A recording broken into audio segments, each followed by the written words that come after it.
The gold envelope waited on my desk like a warning. I stared at it before I touched it. My name was written across the front in black ink. Ethan Vale, not Mr. Vale, not Dear Ethan, just my name, cold and clean, like it came from someone who wanted distance. Mara stood near the window. Rain slid down the glass, turning the city lights into broken lines. "Open it," she said quietly. "I already know what it is."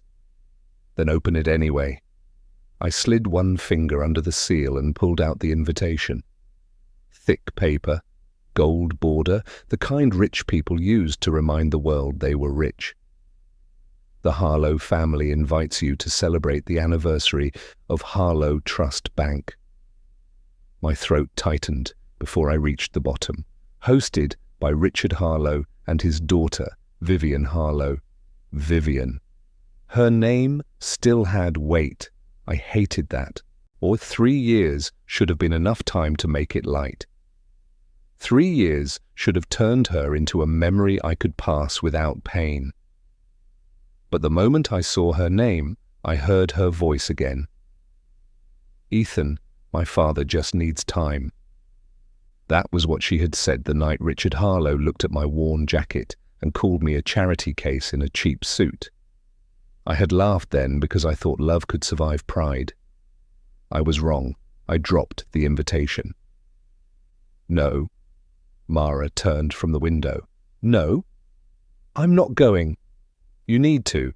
I don't need to stand in a room full of people who watch them throw me out." Mara walked closer. She was calm. Calm in court, calm in meetings, calm when men twice her age tried to talk over her and failed.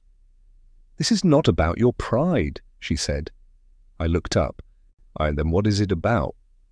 "Harlow Trust Bank." The name made my stomach twist. Years ago, when it had almost collapsed, my mentor, Graham Vale, had saved it with a private rescue fund. Richard called it a partnership. Graham called it a lifeline. Then Graham died, and Richard acted like the lifeline had never existed. "What about the bank?" I asked. Mara placed a folder beside the invitation. "Richard is announcing a private merger tonight." "So?" "So the numbers do not match the records Graham left you." I opened the folder. Balance sheets, debt notes, old agreements. My eyes moved faster with each page. "This can't be right," I said. "It is." "He's selling the bank while hiding the rescue debt." "Yes." I leaned back. "That is fraud. That is why you need to be there." I wanted to say no again. I had spent 3 years building a life away from the Harlows. I did not want Vivian's eyes on me. I did not want Richard's voice in my head. I did not want to remember the night I stood outside their mansion while Vivian cried behind a glass door and still did not follow me. But Graham's name was on those papers. Graham, who had taken me in after my parents died. Graham, who taught me that money was not power unless it protected someone. I touched the old signature. "What happens if Richard signs false merger papers tonight?" I asked. Mara's face hardened. "Then the emergency clause activates, and I control it. Yes, Ethan, you control it." Silence filled the office. For the first time in 3 years, the Harlow name did not feel like a wound. It felt like a door. I picked up the invitation. Mara watched me. Are you going for revenge?" I looked at Vivian's name again. "No," I said, though my voice was not steady. "I'm going for the truth." That night, I wore my plain black suit. Not new, not cheap. Mine. When I reached the Harlow ballroom, music rolled through the open doors. Chandeliers shone above polished floors. Laughter floated in the air like nothing bad had ever happened there. Then I saw her. Vivian stood beside a tall man in a silver tie. Her hand rested on his arm. On her finger was a diamond ring. My diamond ring. And for 1 second, I forgot how to breathe. The first laugh came before I even crossed the ballroom. A young waiter looked at my invitation, then looked at my suit. He did not say anything, but his eyes did. I had seen that look before. It asked the same question the Harlows always asked. Who let him in? I kept walking. The room smelled of roses, wine, and perfume. A string band played near the windows. Men in dark suits spoke in low voices. Women in glittering dresses smiled with their teeth, not their eyes. Then Damon Harlow saw me. He stood near the champagne tower, holding a glass like he owned the air around him. His smile widened. "Well, well," he said loudly. "Everybody relax. The delivery guy made it." Heads turned. I stopped. Damon walked toward me, laughing already. "Ethan Vale, I thought you were banned from family events." I was invited. By mistake? A woman near him covered her mouth, but I saw her smile. Damon leaned closer and looked at my jacket. "Still wearing funeral clothes? Or is this your best suit?" I felt heat rise in my chest, but I kept my voice flat. Good to see you are still using money as a personality." His smile dropped for 1 second. Then he laughed harder because people were watching. "Careful," he said. "You are standing on marble worth more than your apartment." "I know. Your father borrowed against it twice." His eyes narrowed.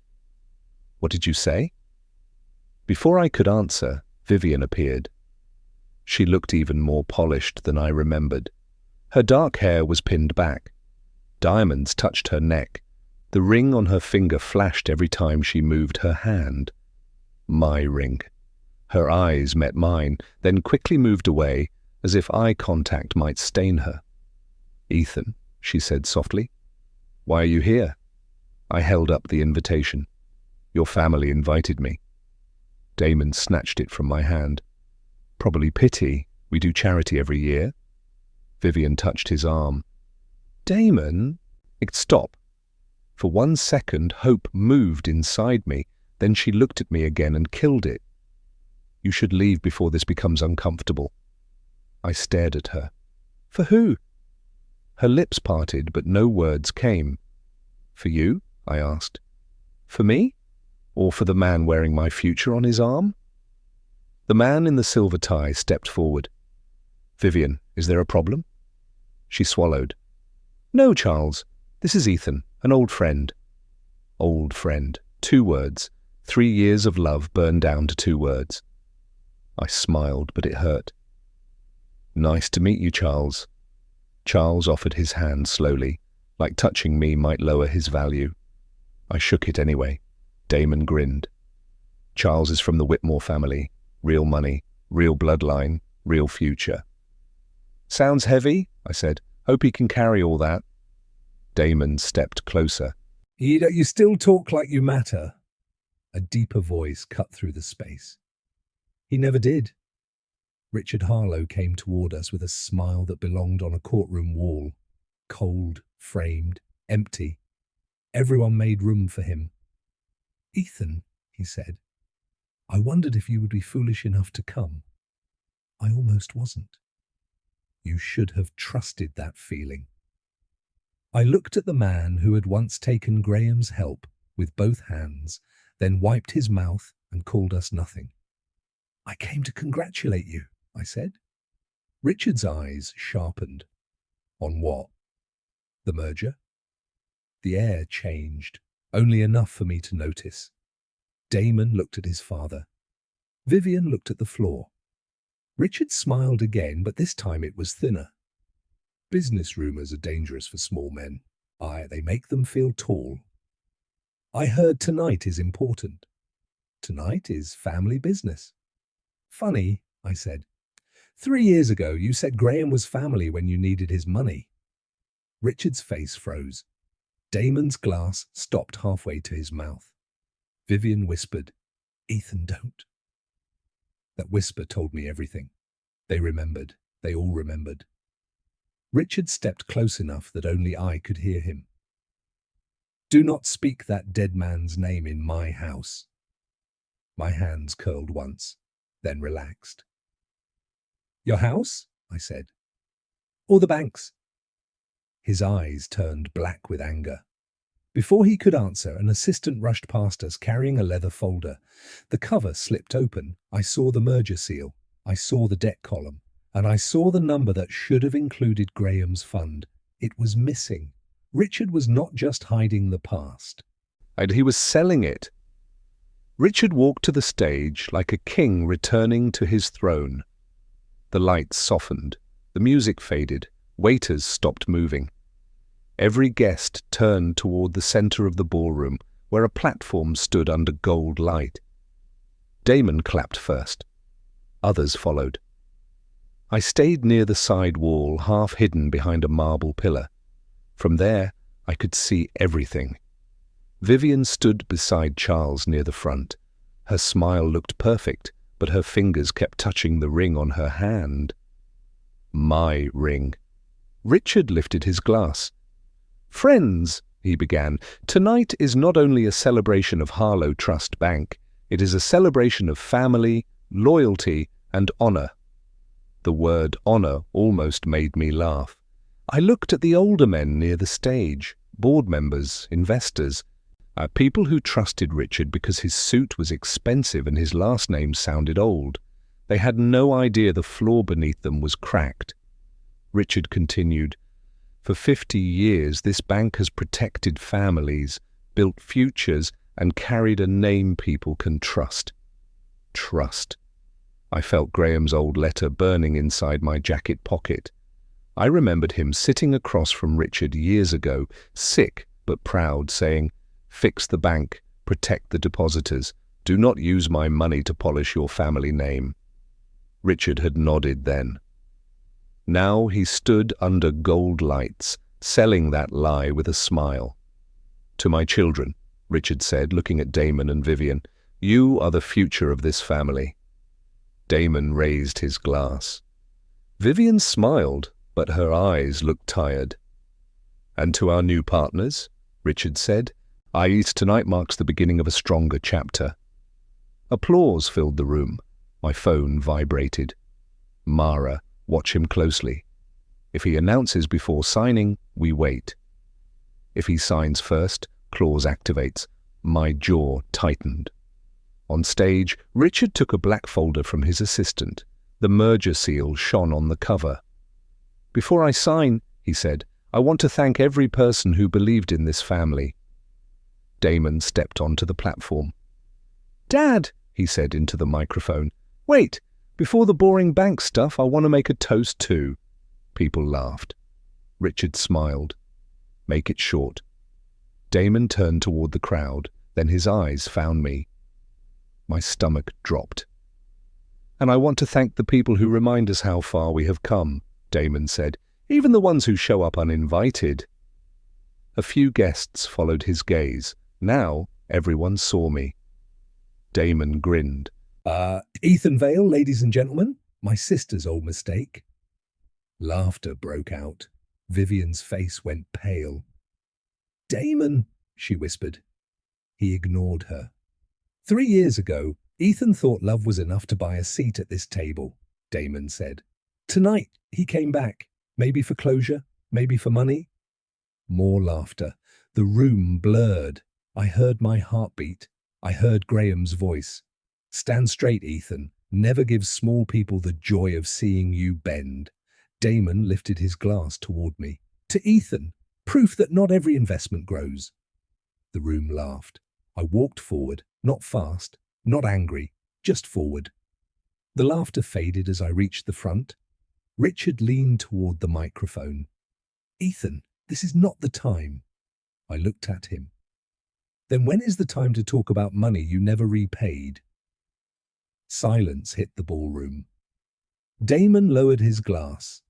Vivian's eyes widened. Richard's face changed behind his smile. "I do not know what you mean," he said. "Yes, you do." A few guests whispered. I turned toward Vivian. "Ask him about Graham Vale." Her lips trembled. "Ethan, please." That hurt more than Damon's joke, because she was not confused, she was afraid. Richard gave a soft laugh. This is sad, a failed man chasing a dead man's story. I stepped closer. Did you repay Graham? Richard's eyes burned. Leave. Did you repay him? Damon came down from the stage. Security. Richard raised one hand to stop him. No, let him embarrass himself. Then Richard picked up the pen. My phone vibrated. Mara. He's signing. Richard bent over the folder. I watched the pen move. For 1 second I wanted to shout stop, not for Richard, for Vivian, for every innocent worker in that bank, or for the part of me that still remembered being happy. Then Richard finished his signature. My phone lit up. Mara. Fraud is active now. Your authority is live. Richard closed the folder and looked at me. Now, he said, get out. I looked at Vivian. You wanted me to leave quietly once. She said nothing. I nodded, turned, and walked toward the doors. Behind me, Damon laughed again. Finally, the trash is taking itself out. I stopped at the entrance. My hand tightened around my phone. Then I stepped into the hall and called Mara. Do it, I said. The hall outside the ballroom felt colder than the room I had left. Behind the doors, the music started. Damon's laugh slipped through the crack, loud and ugly, like he had won. I stood under a gold wall lamp. Mara answered on the first ring. Tell me what happened, she said. He signed. Did he announce the merger publicly? Yes. With the false debt statement attached? I saw the folder. Graham's rescue fund was missing. Mara went silent. Then the emergency clause is active. For 3 years I had told myself that if this moment came, I would be ready. I imagined Richard's face falling. I imagined Damon choking on his own smile. I imagined Vivian finally seeing the truth. But with my thumb over the button that could break their world, I did not feel powerful. I felt sick. Mara, I said, what happens if I authorize it? You already know. Say it. She did not soften her voice.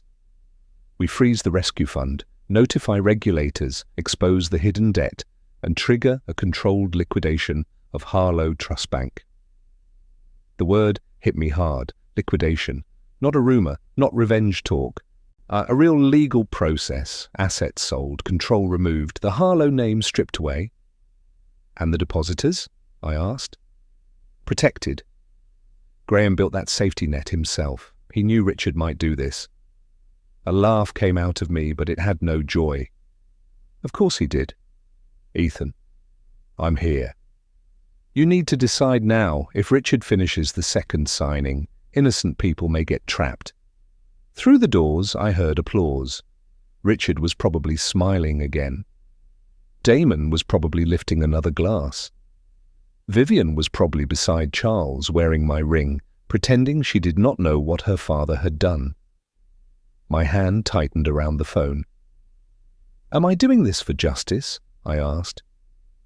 Or because they humiliated me? Mara paused. Both can be true, but only one can guide your hand. I looked down the hall. A framed photo hung on the wall, to Richard Harlow shaking Graham's hand. Graham looked thin in the picture, but his eyes were sharp. I remembered that day. I was 23, standing behind Graham, proud because Richard had called him a partner. Later, Graham had said, "Never be fooled when desperate men call you family. Sometimes they only mean your wallet." I had not understood then. I understood now. My phone buzzed with a message from Mara. Emergency authorization link ready. Final confirmation required. I stared at the words. A door opened behind me.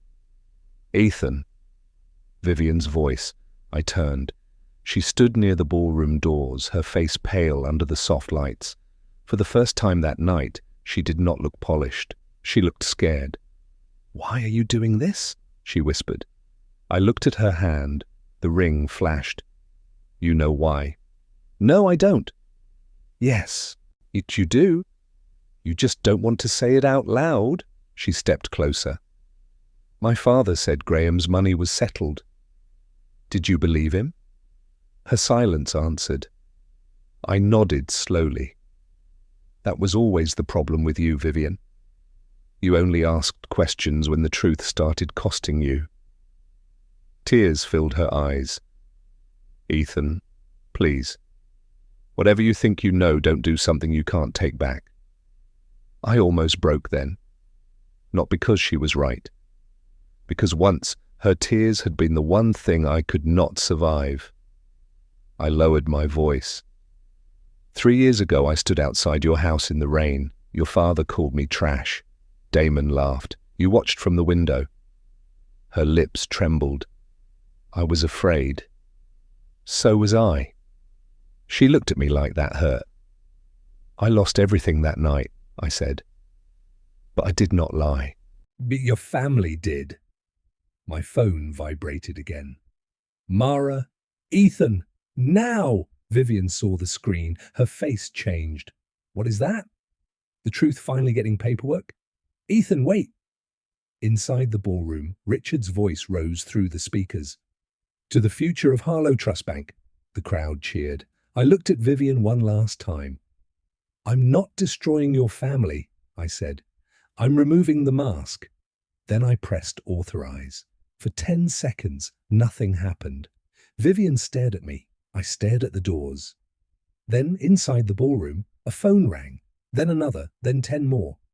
The music stopped. A man shouted, Richard, check your email. Vivian's hand flew to her mouth. The ballroom doors opened. Damon stepped out first, smiling until he saw my face. Richard appeared behind him, holding his phone like it had turned into a weapon. Or his skin was white. What did you do? He whispered. I put my phone in my pocket. What Graham should have done years ago, I said. The silence after my answer did not last long. It broke with a scream from inside the ballroom, short, sharp, the sound rich people made when money finally hurt them. Richard pushed past Damon and grabbed my arm. You arrogant little parasite, he hissed. Do you understand what you have done? I looked down at his hand. Let go. He squeezed harder. You think you can touch my bank? Mara's voice came from behind me. He did not touch your bank, Mr. Harlow. He activated a legal right your own lawyers failed to remove. Richard turned. Mara walked toward us in a black coat, holding a tablet. She made the room more afraid. Who let you in? Damon snapped. The front door, she said. Unlike your balance sheets, it was open. A nervous laugh rose, then died when Richard glared. Vivian stood frozen near the doors. Her hand was still over her mouth. Charles stayed behind her, but he was no longer touching her arm. Even he could smell ruin now. Inside the ballroom, guests stared at their phones. Board members rushed toward Richard. A woman whispered, liquidation? Like it was dirty. Richard faced Mara. This is illegal. No, Mara said. Selling a bank while hiding a rescue debt is illegal. Authorizing a controlled liquidation after fraud is exposed is protection. Damon stepped toward me. Protection? You are destroying our family. I met his eyes. No, Damon. Your family was already bleeding. I just stopped your father from selling the blood as gold. His face twisted. You think this makes you powerful? I think it makes you loud in a hallway. He raised his hand like he might hit me. I did not move. Mara did. If you touch him, she said, I add assault to the list before the regulators even park. Damon froze. Damon Harlow looked smaller than his suit. Richard lowered his voice. Ethan, come into my office. We can discuss this like men. I almost laughed. You had 3 years to discuss it. This is business. No, Business was when Graham gave you money to protect depositors. This is what happens after you used it to protect your pride. Richard's eyes flicked toward the crowd. One older board member stepped forward. Richard, is there a hidden debt? Richard turned on him. Not now, Harold. Harold's face went grey. Answer me. The first wall had cracked. Damon pointed at me. He's lying. This is revenge because Vivian rejected him. Every face turned toward Vivian. She looked at me, then at her father. Dad, she whispered, tell them Graham was repaid. Richard said nothing. Her eyes widened. Dad! Still nothing. The ballroom seemed to shrink around us. I reached into my jacket and pulled out a copy of the emergency agreement. Mara had told me to bring it. I had hoped I would not need it. Hope had been useless in that house before. It was useless again. I handed the paper to Harold. His hands shook. This is real, he said. Richard moved fast. A document is private. Harold looked up. Private does not mean fake. Mara tapped her tablet. The document is already with the regulator, the merger firm, and the court-appointed review office. Richard's mouth opened, but no sound came out. Damon stared at me like I had pulled a knife. I wished it felt better. Instead, my chest felt heavy. Vivian walked toward me slowly. Ethan! I did not want to hear my name from her mouth, not with fear in it, not after she had watched them laugh at me. Why didn't you warn me? She asked. I stared at her. I did. When? 3 years ago. Her face tightened. I told you your father was hiding something, I said. I told you Graham was sick and worried. I told you Richard only smiled when money entered the room. She swallowed. I thought you were angry. I was begging you to look. Tears gathered in her eyes. I didn't know. You didn't want to know. That hurt her. I saw it hit. For 1 second, the party disappeared. It was just us standing in the ashes of her choice. Then Richard ruined even that. Enough, he shouted. Why, this boy's not a hero. His dead mentor caused this problem. Graham Vale trapped this bank with dirty terms, and Ethan is finishing his work. My blood went cold. Mara stepped closer, but I raised one hand. I did not need protection from this. Richard pointed toward the crowd.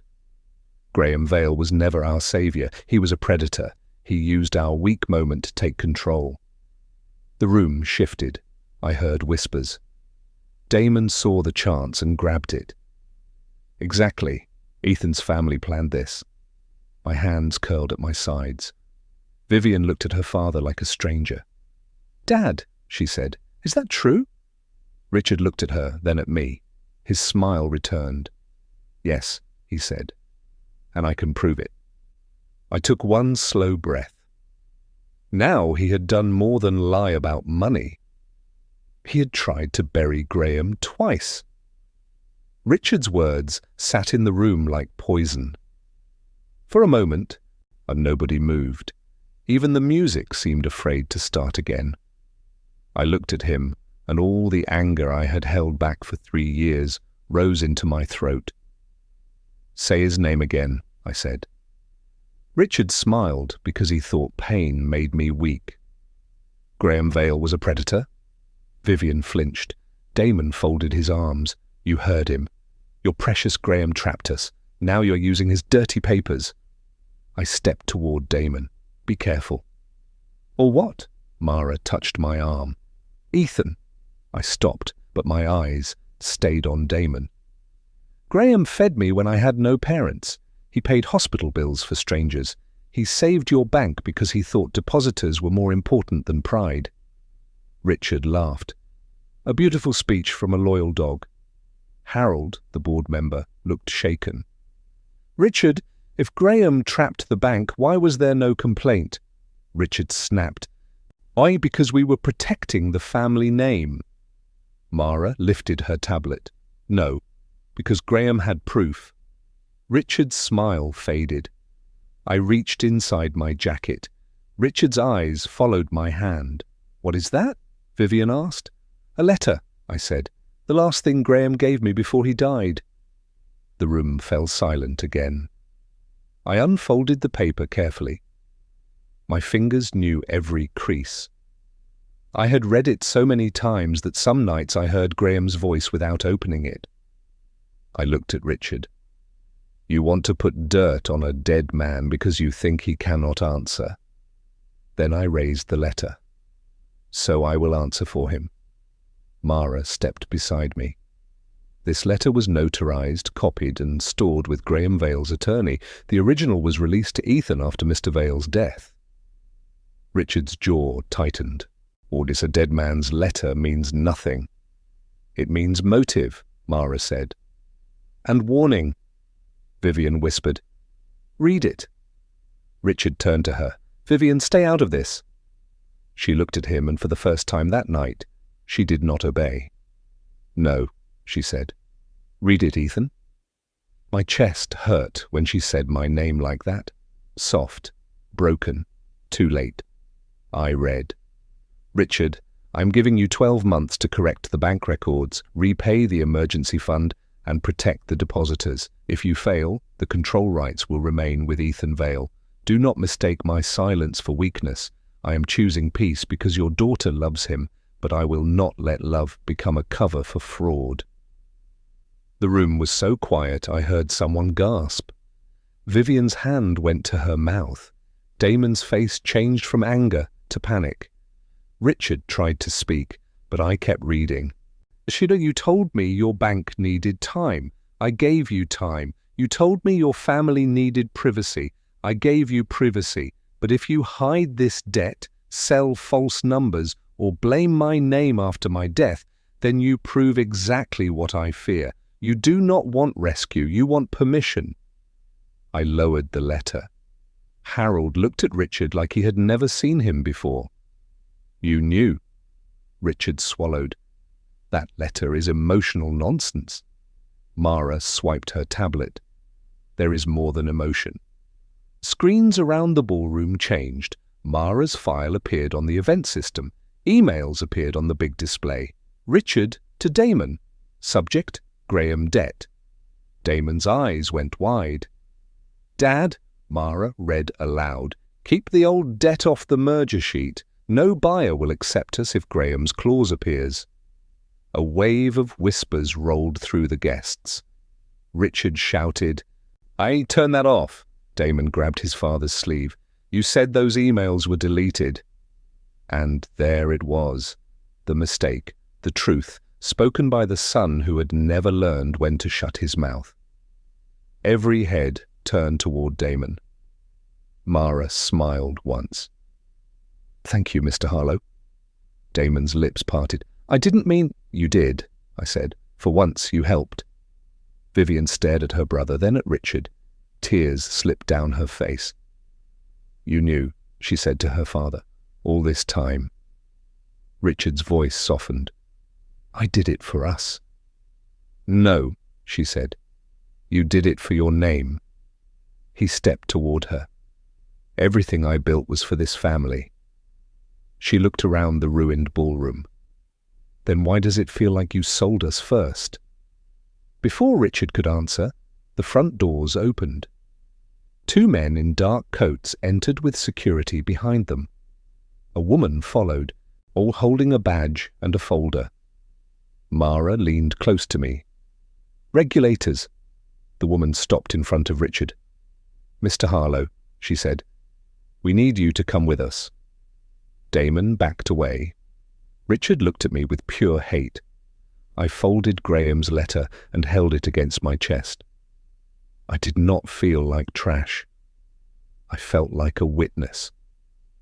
The regulators took Richard through the ballroom doors like he was still important. He did not fight. Men like Richard never fought in public unless they knew cameras loved them. Tonight every phone watched him fall. Damon tried to follow, but one of the officers raised a hand. "Mr. Harlow, stay available." Damon looked around for someone to command. Nobody moved.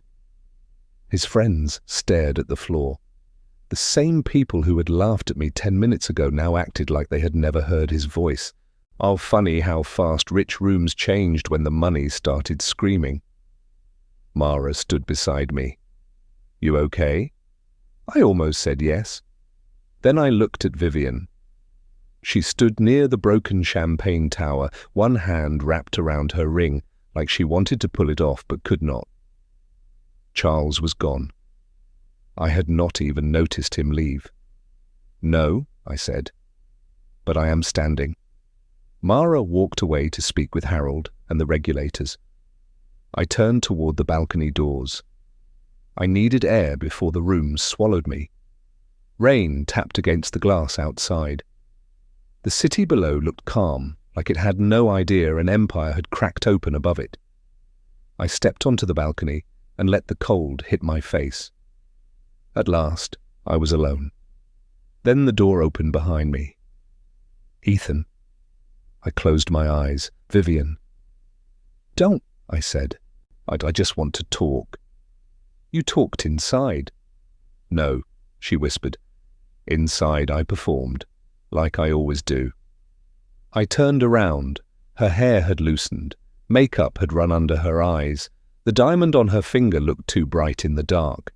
She was still beautiful. That made it worse.